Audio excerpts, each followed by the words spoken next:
Good morning students. पिछले lecture में हमने राजनीति विज्ञान के अध्ययन क्षेत्र के विषय में पढ़ा, जिसे हमने परंपरागत दृष्टिकोण के संदर्भ में पढ़ा था। आज हम राजनीति विज्ञान के अध्ययन क्षेत्र के विषय में पढ़ेंगे, जिसे हम आधुनिक दृष्टिकोण के संदर्भ में पढ़ेंगे कि आधुनिक दृष्टिकोण के अनुसार किन किन चीज़ों को या किन किन संकल्पनाओं को या विषयों को हमें राजनीति विज्ञान के अध्ययन क्षेत्र के अंतर्गत रखना चाहिए। जैसा कि हम पूर्व में बात कर चुके हैं कि द्वितीय विश्व युद्ध के पश्चात राजनीति विज्ञान के क्षेत्र में जिस नवीन दृष्टिकोण का उदय हुआ है उसे हम आधुनिक दृष्टिकोण कहते हैं, जो परंपरागत दृष्टिकोण की तुलना में काफ़ी अधिक व्यापक और यथार्थवादी है, जो तथ्यों पर अधिक बल देता है। वैसे तो यदि हम देखें तो आधुनिक जो दृष्टिकोण है उसकी काफ़ी जो विशेषताएं हैं वो आपको अरस्तु के काल में भी मिल जाएंगी। जैसे अरस्तु ने भी तुलनात्मक अध्ययन पद्धति का प्रयोग करते हुए विश्व के 158 संविधानों का तुलनात्मक अध्ययन किया था। लेकिन फिर भी हम ये कह सकते हैं कि राजनीति शास्त्र का जो आधुनिक दृष्टिकोण है उसके अंतर्गत राजनीति विज्ञान का जो अध्ययन क्षेत्र है वह इतना व्यापक हो चुका है कि उसमें राजनीति का जो गत्यात्मक पक्ष है, विशेषतया संस्थात्मक के स्थान पर जैसे आप निर्णय निर्माण या जो प्रक्रियाएं हैं, नियंत्रण की राजनीति है या जो निर्णय की राजनीति है, नीतियाँ और विधिबद्ध जो प्रशासन है और जो प्रशासनिक संवेदनशीलता है, ये सब भी अब राजनीति विज्ञान के अध्ययन क्षेत्र में शामिल किया जाने लगा है। आधुनिक राजनीति शास्त्र का प्रारंभ प्राचीन राजनीति शास्त्र की तरह राज्य के इर्द गिर्द जो है वो आधुनिक दृष्टिकोण नहीं घूमता है, या हम आधुनिक दृष्टिकोण के संदर्भ में ये नहीं कह सकते हैं कि राजनीति विज्ञान का आरंभ एवं अंत राज्य के साथ होता है।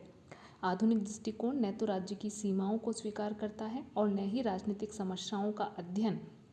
केवल कानूनी, वर्णनात्मक, ऐतिहासिक और आदर्शात्मक पद्धतियों से करना चाहता है।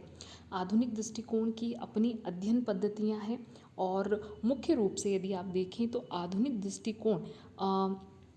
किन को अपना विषय क्षेत्र मानकर चलता है, उसमें है सबसे प्रमुख मनुष्य का जो राजनीतिक या मानव का जो राजनीतिक व्यवहार है, उसका जो आचरण है, उसे वो अपना प्रमुख अध्ययन का प्रतिपाद्य मानकर चलता है। और इसी के साथ प्रशासन या अंतर्राष्ट्रीय राजनीति, उसके व्यवहारिक पक्ष या उसके जो व्यवहारिक पहलू हैं, विभिन्न विचारधाराएं, मूल्य, अर्थशास्त्र, समाजशास्त्र तथा सैन्य विज्ञान आदि, कुल मिलाकर हम ये कह सकते हैं कि जो आधुनिक दृष्टिकोण है वह अपने आप में ही अंत अनुशासनात्मक है। अंत अनुशासनात्मक न केवल अपने अध्ययन क्षेत्र के विषय में या अध्ययन संदर्भों को लेकर है, बल्कि वो अध्ययन पद्धतियों को लेकर भी है। यदि आप राजनीति विज्ञान के आधुनिक दृष्टिकोण के समर्थक विचारकों के विषय में बात करें तो जो विभिन्न शक्तिवादी विचारक हैं, जिनको हमने परिभाषाओं का अध्ययन करते समय देखा था, जैसे कैटलिन, लॉसवेल, डेहल, फ्रीमैन आदि, इसके अलावा आधुनिक दृष्टिकोण जो है, अब हम ये देखते हैं कि आधुनिक दृष्टिकोण अपने अध्ययन क्षेत्र में किन किन चीज़ों को समाहित करके चलता है, कौन कौन सी ऐसी विषय वस्तु है जिसे वो अपने अध्ययन क्षेत्र में सम्मिलित करता है। सबसे महत्वपूर्ण है मानव का राजनीतिक व्यवहार।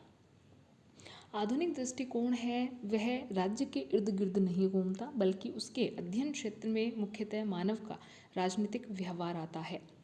साथ ही मानव के राजनीतिक व्यवहार को कौन कौन से कारक प्रभावित करते हैं, क्या वे राजनीतिक हैं या गैर राजनीतिक हैं, इन सब का अध्ययन आधुनिक दृष्टिकोण के अंतर्गत किया जाता है। अतः मानव के राजनीतिक व्यवहार को यथार्थ एवं सही रूप में समझने के लिए ज़रूरी है कि राजनीति विज्ञान के अध्ययन क्षेत्र में उन राजनीतिक और गैर राजनीतिक मान्यताओं एवं शक्तियों का भी अध्ययन किया जाए जो मानव के राजनीतिक व्यवहार को प्रभावित करते हैं या प्रभावित करने की क्षमता रखते हैं। तो अतः ऐसे में हम कह सकते हैं कि जो आधुनिक दृष्टिकोण है राजनीति विज्ञान का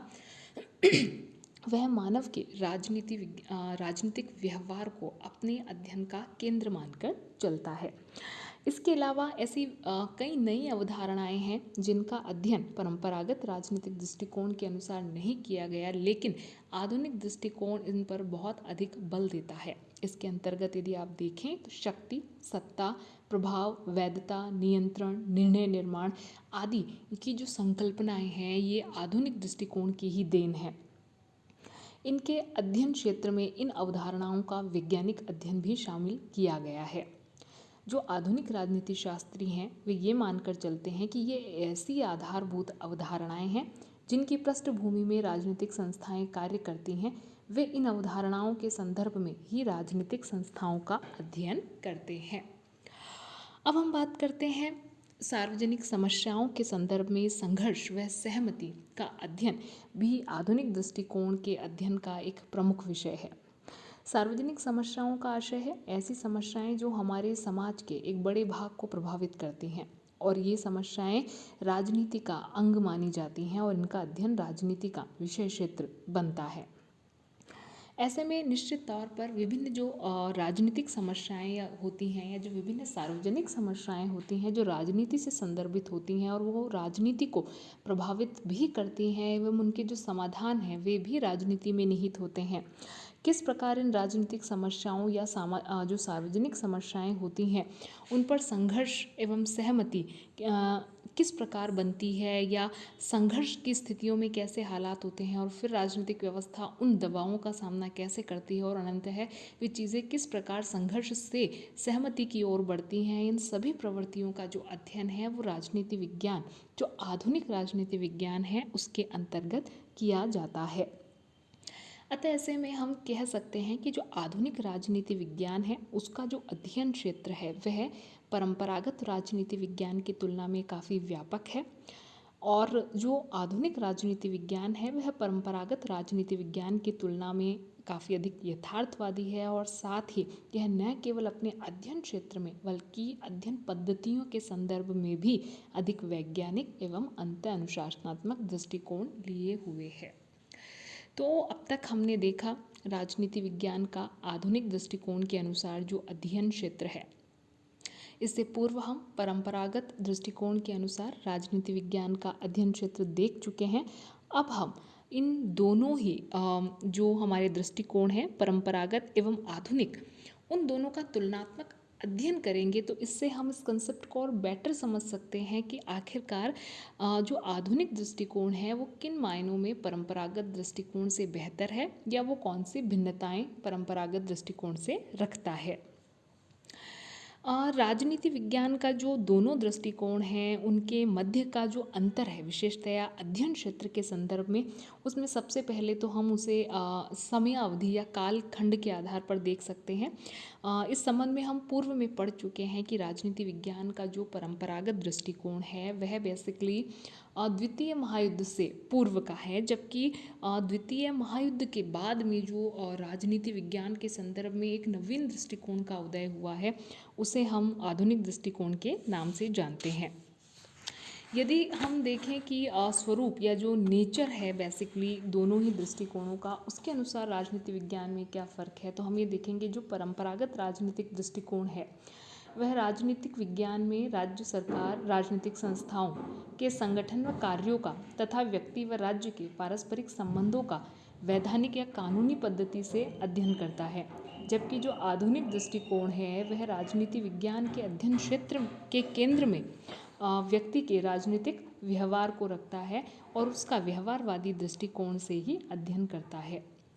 यदि अब हम बात करें विषय वस्तु में अंतर की तो जो परंपरागत दृष्टिकोण है वह राजनीति विज्ञान को विज्ञान मानते हुए राजनीति विज्ञान की विषय वस्तु जो है मुख्यतः राजनीतिक दृष्टि से करना चाहता है और अन्य सामाजिक विज्ञानों की मदद लेने को उचित नहीं मानता है। तो ये हम कह सकते हैं कि जो परंपरागत राजनीतिक दृष्टिकोण है वह अंत अनुशासनात्मक अध्ययन को उतना महत्व देकर नहीं चलता है जितना कि आधुनिक दृष्टिकोण। आधुनिक दृष्टिकोण अपने अध्ययन क्षेत्र का जो केंद्र बिंदु है वो मानव के राजनीतिक व्यवहार को मानता है और यह मानकर चलता है कि मानव का राजनीतिक व्यवहार काफ़ी तत्वों से प्रभावित होता है जो राजनीतिक भी हो सकते हैं और गैर राजनीतिक भी।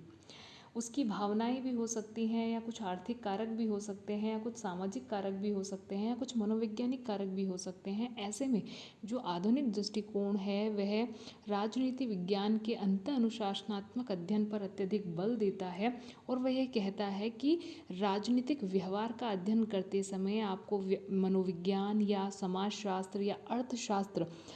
ये जो विषय हैं या इनसे जो प्रभावित व्यक्ति का व्यवहार होता है उनका अध्ययन करना परम आवश्यक आवश्यक है, क्योंकि ऐसी स्थिति में ही व्यक्ति का यथार्थ जो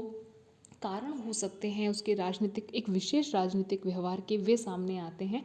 तो कुल मिलाकर हम ये कह सकते हैं, जो आधुनिक दृष्टिकोण है वह अंत अनुशासनात्मक अध्ययन पर, अर्थात राजनीति विज्ञान के अध्ययन में अन्य विषयों का भी साथ लेने को बहुत ज़रूरी समझता है। और यही कारण है कि आधुनिक दृष्टिकोण में राजनीति विज्ञान का जो अध्ययन क्षेत्र है और जो अध्ययन पद्धतियाँ हैं वे अत्यधिक व्यापक हो जाती हैं।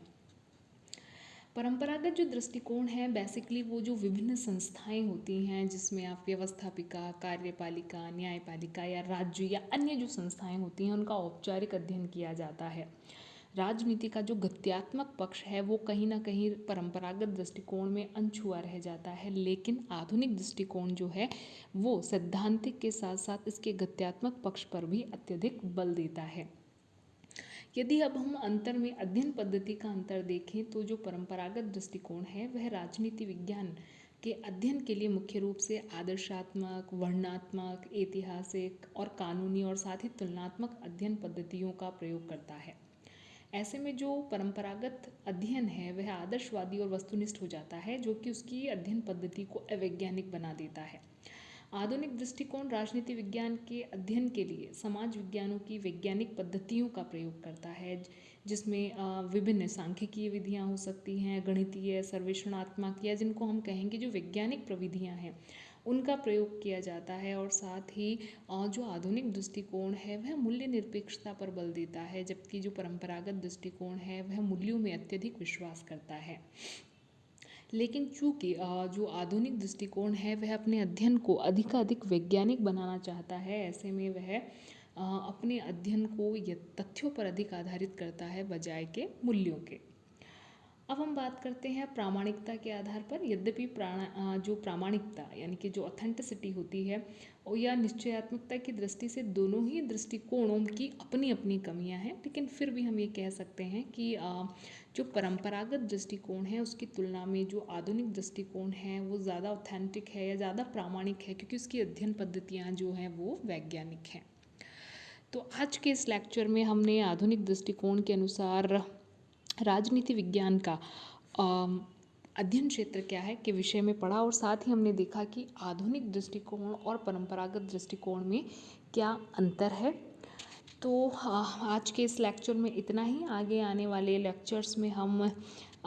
टोटली जो परंपरागत और आधुनिक राजनीति विज्ञान का अंतर है के विषय में पढ़ेंगे, और साथ ही आधुनिक और परंपरागत दृष्टिकोण की जो अध्ययन पद्धतियां हैं के विषय में भी पढ़ेंगे। तो आज के इस लेक्चर में इतना ही। धन्यवाद।